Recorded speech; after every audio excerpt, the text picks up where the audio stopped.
Welcome to the Susan Brender Show. It's all about you. Featuring shows on health and wellness, the performing arts, politics, and people who inspire you to be your very best. And now, here's Susan Brender. I'm Susan Brender, and this is the Susan Brender Show. Today we're doing a very special show that deals with the issue of Alzheimer's. Now, we have a wonderful guest for our show, and his name is David Paradise. Now, David is dealing with a father who has Alzheimer's, and his brother also is dealing with him. And, often people care for their parents every day in the most intimate of ways. But how well do they really know what's happening with them? Our parents are the most familiar people in the world, but also sometimes the most mysterious. Who are they as a person? What were they like when they were growing up? What experiences most impacted their lives? What were their hopes and dreams and regrets?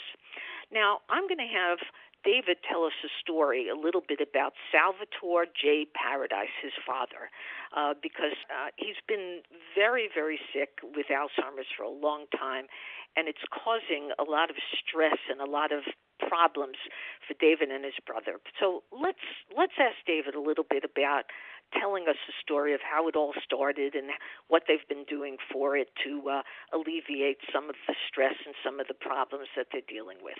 So I want to welcome to my show David Paradise. Hi, David. How you doing? David, I'm doing fine. You say that your parents separated when you were about 16 years old, and you lived in Pittsburgh, and then all of a sudden your father remarried. Now, start the story that you told me about your father at that point. What happened?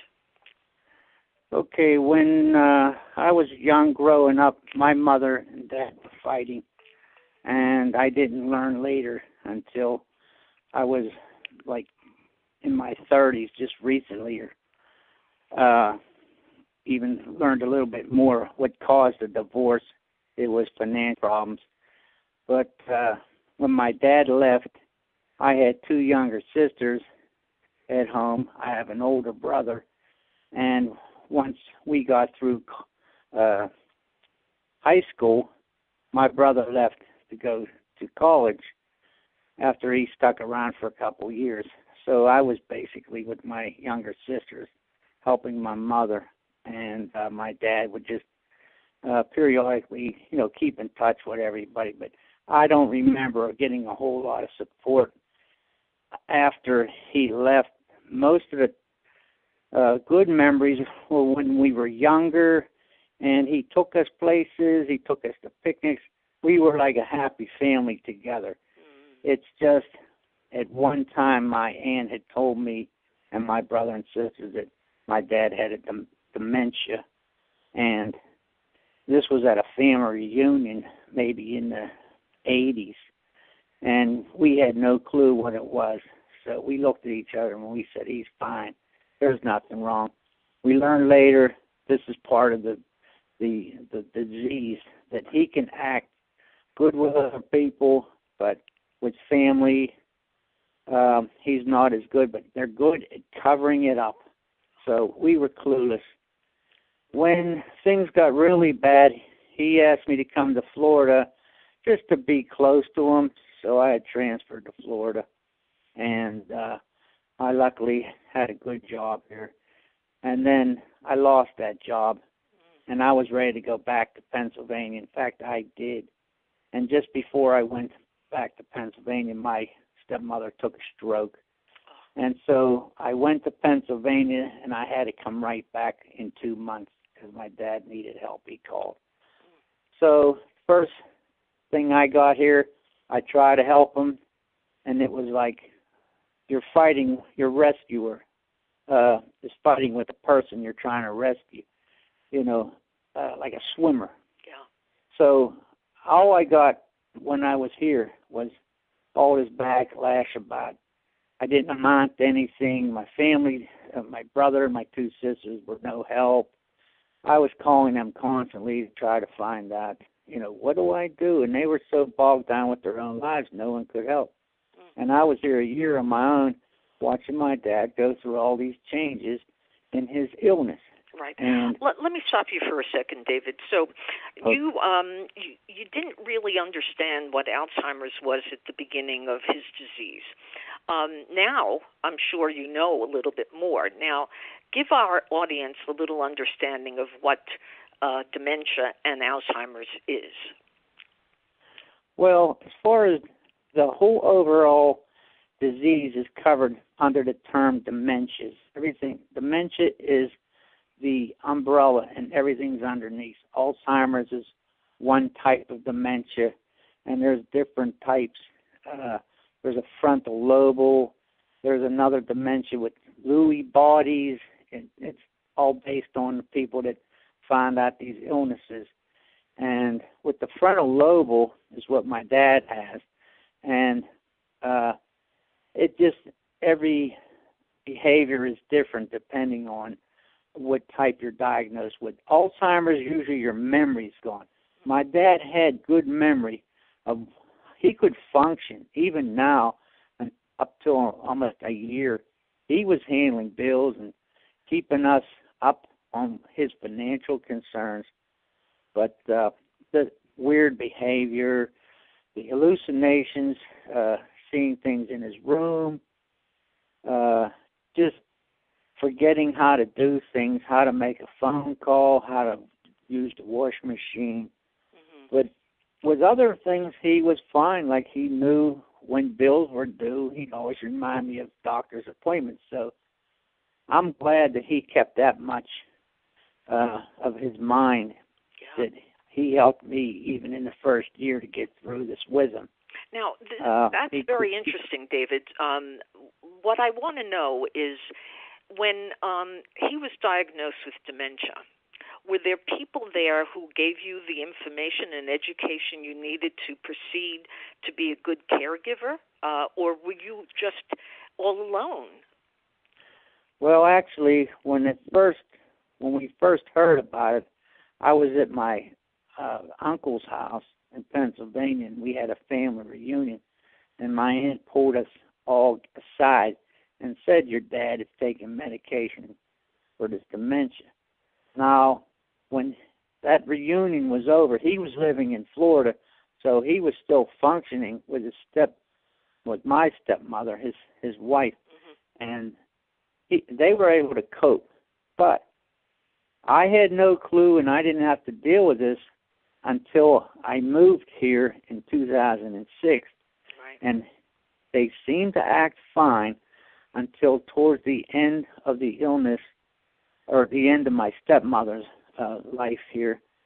I'd say about 2010, she started telling me about my dad being really abusive to her and berating her. And she says, I'm going to have a stroke because of the way he treats me. And she reached out to neighbors and other people, but she never told us about it until it was near the end of her life. And when I did come down here, first thing I did was I got a book called The 36-Hour Day, and I was reading all this information about legal problems. But you still stumble through it blindly because the book's written in a sequence, but the illness, one thing could happen one time, and then something else, and it goes back and forth, different stages, different types of behavior. So you're really lost as to what you should do, and you got to just remain calm. And the only thing that really helped me was I met a lady here from Iran on the beach when I used to walk in the morning when my dad could be left alone, and her father was a neuroscientist from Iran, and they left Iran when it got bad, and I just happened to start a conversation with her, and she was taking care of her mother and dad with the dementia. And I told her all about my dad because I kind of fell into a nice friendship with her, and she told me that her dad and mother was really sweet and kind, as which I heard from other people in our support group, but that my dad must have had a mean dementia or the personality that's coming out is all the meanness. And I found that just by reading and talking to her, but I really didn't get any help until my brother came down a year later, and he was in the mental health field for 25 years, and we started calling the VA. We got all our benefits from my dad. He was 100% disabled from the service, so we upgraded him, and that's when we started getting people coming in and talking to us. Now, and when I did mention it to anyone else, like neighbors, they would say so much and then they'd stop. Right. And now that I'm going to a support group, I'm hearing everything that I've gone through, but it's almost like after the fact. So if you don't get help early in the stages, when it's diagnosed, find out what you need to know, because you're going to stumble through this and you're not going to know like what to do, and you think you can do it. Like you're so confident, oh, I can handle this. And you can. And there's areas in your life you'll find out you'll have a gift for it, but there's other times when you're just like blindly fighting something you don't know what it's about, right, and when it's going to hit you and which way. Now, let's go back to the book for a moment. You said that the book was a very important thing for you to read because it taught you a lot about the disease, but it sounds also like it really didn't make a difference at the time that you read it. It was too late, you said. Now, if you had a chance to do it all over, and your father, you learned that your father had dementia, give us the steps. Now you have experienced a lot, so give us the steps that people should be aware of. Well, first I'd seek out any kind of help you need with getting the person that you're caring for the care. You have to find out what organizations are out there. There's an Alzheimer's 1-800 number, and when I just read the books, I just let the numbers go. I never called. But the second thing I'd say, maybe talk to whoever has been through this and ask them if they know other people that can help you. A support group would be great. If I'd have found this support group sooner, I might have been able to deal with it. But the thing is, I'm glad I had my brother. Anybody over the phone cannot help. Outside family help, they call it non-help. But being that my brother was here and we both went through it, we could consult with each other, even though we had different views. But at least it takes some of the burden of care off you. Right. And he would do like the banking. I do the home care, the cleaning, taking care of my dad. That's all hands-on, and that'll come to you. I had taken care of my mother when I was younger, but not physically, mainly just I was around the house helping her and financially helping her. But you got to get help from other people. There's caregiver support groups. There's caregiver organizations. The VA was helpful because they sent in social workers. They had doctors, a doctor visiting, and our doctor, my dad's family doctor, would only give us the medication. They wouldn't give us any help with the home care or nothing like that, or nothing they could say. They just would say he's going to get worse. Yeah.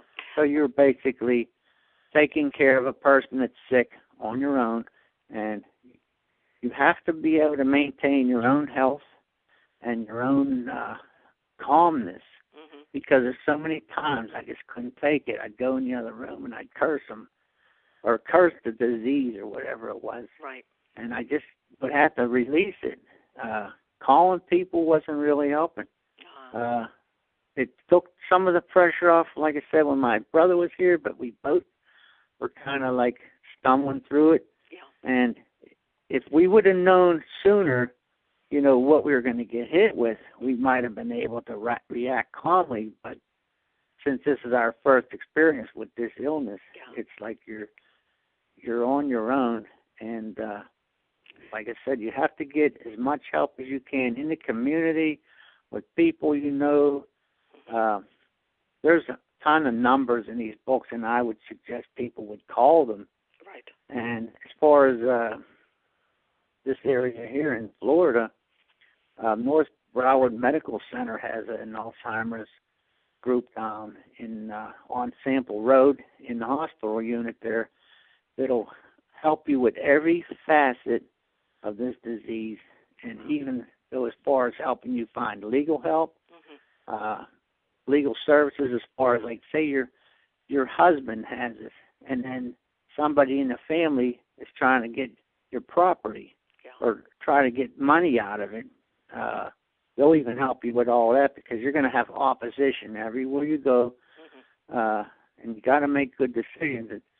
A lot of this just sort of fell in place. It just seems like, you get the help you need, but sometimes it's after you've been through so much, and when you're at your wit's end. There's another book called At Wit's End, How People Will Cope. I read a few books on a woman that had her husband had dementia, and he was dying physically, but they gave him a pacemaker when he had the early stages. And then when he got into the upper stages of it, or the worst stages, that pacemaker was keeping her husband going, and it was driving her crazy. Yeah. And she had to fight all the legal people, because the pacemaker companies in the hospitals have their own lawyers. They'll say that it's necessary for health care. Sure. And they even gave my dad a pacemaker at 90 years old. Oh. Let me stop you for a second, David. Go ahead. Let's go back to the issue of medication. Now, your dad's on medication, and various people who have dementia, no matter what kind, they're given pills. Now, do these pills make a difference, or is it just sort of a way to suggest that it's going to slow the disease down? What do you think? There are, I can't name them offhand. My brother was handling most of the medication. He was familiar with all these medications from his previous medical job. But there's a few out now. They're given for the hallucinations. They're giving you something for anxiety. After a while, they really don't do anything. In fact, when my dad was going through most of this, my brother even said the pills aren't doing much. The medical community will say that's part of their health care, that they have to give it because that's their prescribed treatment for this. Yeah. But I myself don't lean in that direction, and I didn't say anything about taking him off all this stuff, because at his age, I don't think it really changed his behavior once he was really into it, and he was having problems all the time. I don't see where it really gave him any relief. It might have been a minute amount, but it's hard to tell how much the drugs help. It's not like you give somebody a pain pill or something like anti-anxiety. That might have helped them. But as far as the hallucinations, they were pretty regular. We'll talk about that in just a second, but what I want to know is your father aware? Does he ever kind of talk to you and say, something's wrong with me? Well, he didn't necessarily say it to me, but he walked around and he blamed it on his wife. And I hear him saying things like, what's wrong with me? And he wouldn't address me, but I'd hear him say it. And I knew what he was going through. He was losing his ability to do certain things. Right. And he always would say, his wife's name Dolores. He said, Dolores, what are you doing to me? And she was already gone. But he found some comfort maybe in addressing her as still being with him. And yeah, he knew, but you couldn't talk to him about it. As far as people with Alzheimer's and dementia, there's nothing wrong with them.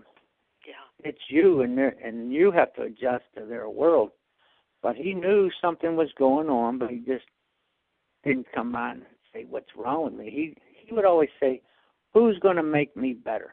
Who's going to make me feel good and young and help me sleep again and be healthy? He didn't sleep? Well, he did, but he always would be talking to people in the room, or he'd be laying with his eyes closed, but he'd be carrying on a conversation. Wow. And this would go on for a half hour or so. And he used to play cards when he was younger at our house when we lived in Pittsburgh. And he'd invite people over. And he was still talking about this card games at night in his sleep. And there were other things he was always saying, who's in the room. He says, not try to get him to calm down, but he laid in bed just to be comfortable physically, but he didn't get good sound sleep. Yeah. So what you're saying is that he had a long-term memory, but he lost his short-term memory. Am I right? Right. Yeah, he could remember things. But the thing about it was his short-term memory was more like just daily stuff, who he called on the phone. But he remembered, like, when bills were due, when his doctor appointment was coming up.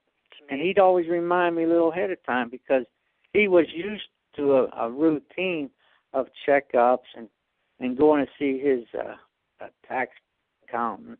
And he says, well, it's time for us to go see the accountant, or it's time for us, isn't there a doctor appointment coming up? Were you shocked, David, when he would say things like that? Because it sounds like he was in a real bad way, and yet he would remember these things. Now, it must have been amazing for you because, you saw him in his worst moments, and then suddenly he would tell you, I have to go to the accountant. That must have been incredible. Yeah, actually, that was my help, because I just felt that there was something going on, keeping it together and keeping us going. And sometimes they say parents are like that. They know, when kids need help, they're there for their kids. I mean, he wasn't present physically when we were younger as much when he got divorced, but even now he was thinking, well, of his own survival, and that I was here and I was taking care of him, that he was actually helping me. But you're right, it was amazing some of the things that he could still do. It's like a wounded soldier, like crawling in a battlefield field, and you want to keep going because you have to get to a certain place. Yeah. And he just kept going and going. That's a great analogy. Now, one of the things that I want to know, and I'm sure our audience wants to know, is financially, what do you have to do to get the government to help you? There must be, does Medicare or Medicaid take care of something like this? Do they help you to put him in an assisted living or a care facility? I mean, how do you afford something like this? Okay, well, what happened with my dad was every time I would come to visit him, his wife, and he would tell me they have long-term care, so I didn't have to worry about nothing. Well, what happened was he had long-term care for his wife, but it don't kick in for 90 days when you're sick. So she died before the 90 days, so he canceled it. And we try to reinstate it for him to pay for his care now, but they denied it because he had canceled it, and he wrote them a nasty letter, and I kept telling him, Dad, why you want to cancel this? Keep it. But he didn't. He says, I don't need it. His wife didn't need it. But anyway, his Social Security and his VA benefits cover his place now where he's at in the facility. Is the facility a facility? He had set up a program so financially over the years, him and his wife scrimped and saved. So he has some savings that'll cover us living here while we're here in Florida taking care of him. Yeah. I mean, The facility that he's in, how would you rate it? Would you rate it from a 5 to a 10? How would you rate it? well, as far as the care and concern is there with the people. There's just a few things that I think the physical buildings themselves, they could use a little overhaul, but they're clean, and the people there are really caring, and it's a church community, so they're doing all they can as far as giving them the right care. My dad does complain at times, but that's part of his personality. Right.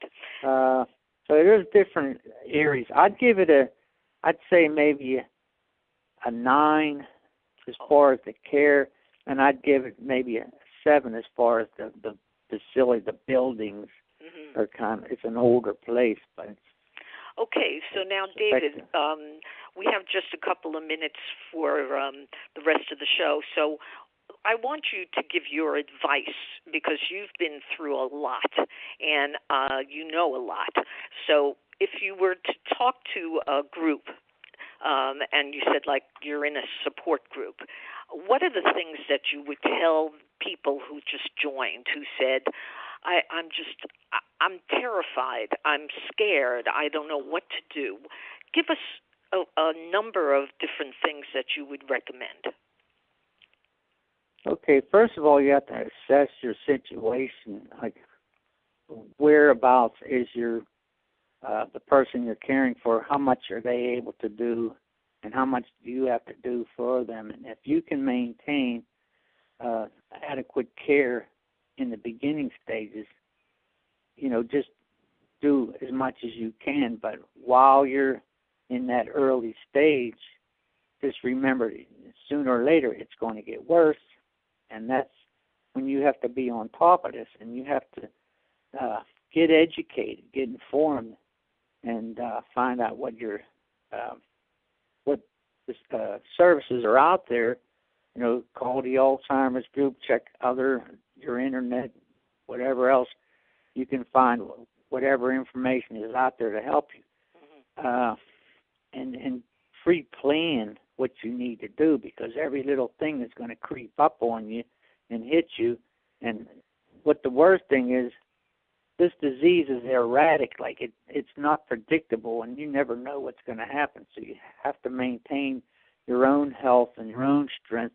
Rest when you can, take little breaks, and don't try to do everything yourself. Just find as much help as you can, and whatever way you do it, through the internet, books, or just talking to people you know. I mean, it just seemed like the people came into my life when I needed it. I had to deal with as much as I could on my own. But actually, even though you do get help from other people, you're still going to have a rough road unless you decide to let someone else take over.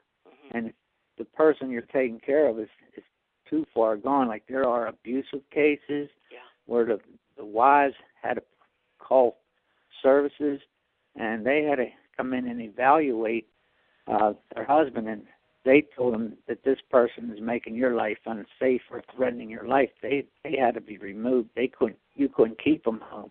Right. So there are legal aspects involved, but you got to find out how much you're able to do. And one friend that's in our support group, he signed everything over to the caregivers, so he actually doesn't have any say anymore.